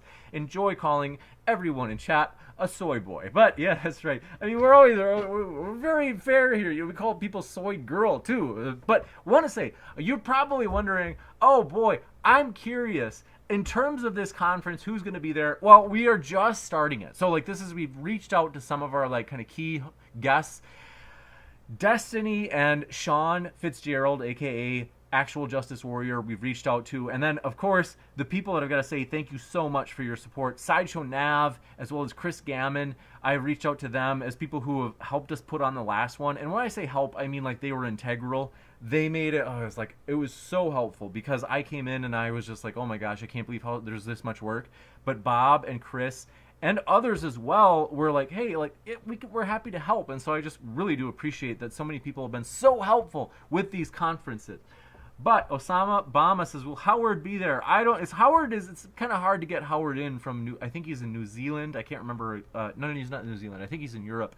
So it's a little bit tough to make that happen. But Mike, good to see ICS, says, hey, Brother James. Hey, Mike, we're glad you are with us. And Abdullah Agmadi says, DebateCon always in the USA. Yeah, I'm sorry about that. Maybe we'll get one in Europe at some point, maybe like in England. That would be the coolest thing ever to have one in London, for real. Someday. Give us a few years. And maybe at least a year. I don't know. But Pancake of Destiny says, just became a member. Am I now an amazing beta-based soy boy? Yes, indeed you are. And yes, thank you for your support. Salvarix, thanks for your YouTube channel support as well. Thanks for becoming a member, Salvarix. And there's nothing more enjoyable than using the emoticon to just call someone a random soy boy. But there's also the emoticon amazing that you can use, as well as juicy. That's one of my other ones, putting that in the live chat right now. But Vegan Gaze, thanks for coming by. Says, it would be based if you could come to London. Seriously, we would love to. And no joke, like, it's not that unrealistic. Like, that is actually something that I would be, like, pumped to do. So, for real, like, that's, like, someday, like, because there's a lot of talented speakers that would probably be pumped to do it. So, for example, we've hosted Sargon before. I know is he? I think he's actually in England. I'm trying to remember. And then Kendon Farr is not from England, but he's nearby. He's not too far. He's in the UK. So there are a lot of big timers, like strong debaters that we'd love to have. And Jesus Jose Gonzalez says, hey, James, glad to have you with us, my friend. And then Stream of Consciousness says soy girl doesn't rhyme. That's true. I mean, that's important, right? So Rob Simpson, thanks for coming by, says beta badges available. That's right. You could call it a beta badge for the membership as well. And then let's see, Simo's Funk, glad to have you here. Kim John Ultra, thanks for coming by. And Felix, thanks for coming by, says, I'm at the beginning. I missed it live. Well, we're glad you're here. Better late than never, my friend. And Owen Grant, happy to have you here, says, I am literally the OG. And thank you, Stream of Consciousness, for being with us. As well as Dan Cunningham says, have you ever considered trying an Oxford-style time debate? Might be interesting, but also could be less spicy. I'm open to it. We used to be more time debates, but then a lot of people said, hey, I'm actually not into that. I want more open conversation. Like, okay, we can do it that way if you want, but I'm open to it. Like, we could try it again. And yeah, usually the religion debates are usually a little bit more structured. That's just kind of the culture of the religion debates. But Unwanted Opinion says, amazing. Stream of Consciousness says, have a good day. Thanks for your support. As well as Sideshow Nav, thanks for using the emoticon nasty. He's a nasty guy. Speaking of nasty, Diesel or Unleaded in the live chat had just said, speaking of pebbles formed by the river currents, I want to see the pebbles of Howard. Oh, nasty guy. I'm just kidding. But want to say, you guys, we appreciate you. Want to say thanks for your support. I love teasing you guys. Teasing is like my love language, as well as Unwanted Opinion. Thanks for coming by. It says, can you please say Obama? Okay. Obama it is. As well as High Flyer. Good to see you again. Jeremy Nolan, thanks for coming by. Udaf Heku says, Obama. Thank you for coming by. Joe the Toe says, I missed it. Who won, James? Hey, I don't know. I mean, you got to tell me. What do you guys think? Dinosaurs the real thing or not? Fate Zero, thanks for coming by. And let's see. Osama Obama says, Joe the Toe, Howard won. But let's see. This is Jeremy Nolan says, James, can you debate on COVID origins? That would be interesting. I agree it would. I don't know if YouTube's going to go for that. We might get, hammered for that. But what are you going to do? I mean, hey, it's worth a shot, right? Now, speaking of YouTube, like I said, I am looking around and want to say, you guys, thank you so much.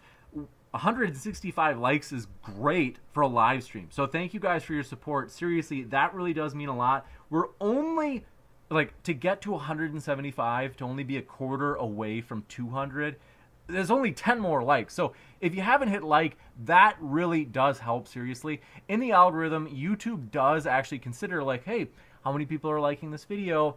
That might influence how many people they recommend it to. And so we do appreciate your guys' support. Seriously, your positivity means a lot, and there is a lot of positivity in the live chat. We really do appreciate that, for real. We appreciate you being here, no matter how far left politically you are. We're glad you're here. No matter how far right you are politically, we're glad you're here. And even if you have some of the views that people are considering wacky, out there, crackpot-ish, we hope you feel welcome. We want to give you a fair shot. In the land of ideas, we really do want to just let the arguments speak for themselves. We're not into the whole like deplatforming stuff. We think it's very soy, really. I mean, hey, if you're really confident in your arguments, great. Here's an opportunity. We can give people a chance to make their case, putting best their strongest arguments, and we think that the strongest arguments, the most logical arguments, the most evidence-based arguments are going to win out in the end. So we're letting 1,000 flowers bloom here, and we're suspecting that, as in most competitions, whether it be in the case of arguments or in the case of athletes, whatever it is, the cream is going to rise to the top. That's just, you could say, in a way, it's almost like a natural selection of ideas. Ideas don't mutate in quite the same way. I mean, it's certainly not the literal same way, but in a way, ideas do mutate, and they actually kind of adapt. So, for example, it's pretty interesting if you think about it. Like, sometimes an argument has, a lot going for it, and somebody brings up a really tough objection, and it's like, ooh. And so, for example, like, Kant's Categorical Imperative. I think Kant originally argued, he handled this in the original Critique of Pure Reason, but, sometimes people are like, well, but Kant, if everybody became a surfer, nobody would be, producing food. And so if everybody followed that maxim and, became a surfer, let's say, namely if you, let's say, you'd say that would be, immoral because it would kind of thwart society in the sense that no food would be produced. So I guess it's immoral if somebody wants to become a professional surfer for their career. And so it's interesting that, the Kantian ethics nonetheless is adapted to kind of handle that. So in a way, it's almost like arguments do kind of like, almost mutate in a way. But nonetheless, to be fair to Kant, I think that was originally in the Critique of Pure Reason. Did you know that Kant never left his hometown in Germany? And yet he's probably the third most influential philosopher ever, behind only Plato and Aristotle. Socrates is probably in there too, to be fair. So maybe he's like he's at least in the top 5. Probably top 4. Kant. Isn't that crazy? Never left his hometown. Just shows you, folks, you don't have to leave your hometown if you want to leave your mark on the world. If you are a loving, kind person, even in your own hometown, if you show people love and support and you're sincere with them, that can go a long way. That can make people feel loved and cared for, and you could see the effects of that as they pay that forward, and you could say that they've learned how to love others as a result of observing you modeling that loving behavior. That can make a big difference in the world. It's a real thing. So, want to say, though, thanks for being here. Ex-Muslim RS Sid, thanks for coming by, as well as Unwanted Opinion. And Best in Show, thanks for coming by. Ben Burrito, am I saying it right? Let me know. We are pumped that you're with us. Dan Cunningham, happy to have you. Viking and PG, thanks for coming by. Did I say it right? Let me know. Captain Butt, thanks for your support. Like button clicked, he said. We just blew past that goal. We're already at 100. We're almost to that goal of 175. We're at 173. Or 172. We only need 3 more likes. We'll be at that goal of 175, which really does go a long way. We appreciate that. You guys, that means a lot. Sideshow Nav says, you big tease, James. This nasty guy. But let's see. Fate Zero, glad to have you, as well as Fugazi 500, thanks for coming by. We're glad that you're here. Bruce 6, hey, good to see you again. A long-time viewer. Thanks for your support. Seriously. Randolph says, thanks for another great modern day debate, James. These free exchanges of ideas are important, and I appreciate what you're doing. Thanks for that support, Randolph. Seriously. Like I said, we appreciate, Randolph's always been supportive of the idea that we agree with. If you let 1,000 flowers bloom, if you let the chips fall where they may, the cream is going to rise to the top. The strongest arguments are going to win out. that is what we believe, and it really is logical to believe, right? In fact, I can say there's even an empirical case that can be made that that's what's going to happen. As Petty and Cassiapo talk about, it's a 1986 publication, it's a peer-reviewed article, and really supported theory in the psychological literature, mountains of empirical evidence supporting it, suggesting that in terms of persuasion, absolutely 100%, the central route of processing, namely logical argumentation and kind of deliberation and critical thinking, is more persuasive compared to peripheral routes. Things like how attractive is the speaker, or how famous is the speaker, or how many arguments do they have, regardless of quality, because quality should obviously be a factor. Those things are called peripheral routes of persuasion, and they don't seem to last as long. They don't seem to be as persuasive. And so, hey, if you're worried like, oh man, James, I'm worried that some, person with these terrible arguments is going to win the debate because, maybe they're a little bit more humor, they've got a better sense of humor, or they're a little better looking, or whatever, they're a little more charismatic. Well, I would say don't worry. The evidence suggests that the best arguments are going to win. And so even if they may have those kind of bell and whistle type features of being more attractive. So, for example, let's say they look like George Clooney. Good for George. Maybe they're a beautiful looking human being, tremendous. I'd love to look like George Clooney. Or maybe who's like the equivalent on the female side in terms of like ladies out there. I think like when I was younger, it used to be Angelina Jolie. Carrie Underwood was popular. I mean, she's very beautiful. I don't know who would be like comparable to George. I mean, George has been, it's true. Like, he's aged well. Good for him. But I'm trying to think of, I'm trying to think of who do I think is like really pretty. Man, it's tough. I used to have like celebrity crushes, and now it's not George Clooney. But let me find out. Let me see. I think that I don't even know who's popular anymore. But I've got to go in a little bit. I'm actually running behind. But let me know in the live chat. I'm kind of curious. Your celebrity crushes. What do you think? I don't know. Who is it? I don't know. But Angelina Jolie. Yeah, Scarlett Johansson, pretty lady too. Margaret Robbie. Yeah, she's a pretty lady. Jeremy Nolan says, James, another good debate topic is abiogenesis. That's true. Unwanted Opinion says, debate Ben Shapiro about gravity. Mila Kunis, yeah, she's very pretty. Bo Derek, that's like 100 years ago, but sure. And let's see. So yeah, I'm trying to think. Anybody else? I don't know. But yeah, I would say like Carrie Underwood, I used to have a crush on. Keanu Reeves. I was looking for female female actresses, or actors. Oh yeah, sure. Selma Hayek, yeah, she's a pretty lady. So I don't know. I always thought Carrie was cute. I don't know. That's just me. I mean, like I'm, very pretty lady, but like yeah, it's crazy. OES3 says, I just tuned in to say, James, thanks for your support. Appreciate it, man. Thanks for your positivity. We appreciate it, OES. Good to see you. Glad you made it. And Brooke Shields says, Rob Simpson. True, pretty lady. But want to say thanks, guys, seriously, for your support. I got to run. It's getting late. Want to say we love you guys. Thanks for all your support. We'll give you more details about DebateCon, which will be in Dallas in late October. It's going to be huge. If you live in Texas, it will be fun, and we're working on making this one even better than the last one. We're like, we can definitely improve this, and it's going to be better. So want to say thank you guys for your support. Seriously. Roseanne Barr, Black Mamba says, yeah, sure. And then Elaine from Seinfeld, and then Jennifer Lopez.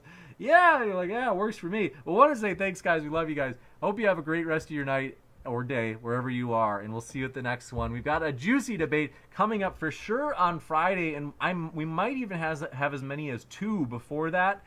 In particular, last night, if you were watching the Flat Earth debate, there's some connection issues, but we're going to make that work. Hopefully in this next several days, I'm going to host it. It's going to be a fun one. It's going to be tremendous. You don't want to miss it. So thanks, everybody. I'm excited to see you in the future. Keep sifting out the reasonable from the unreasonable as we strive together to provide a neutral platform so that everybody can make their case on a level playing field. Thanks, everybody. We love you, and we hope to see you next time at Modern Day Debate.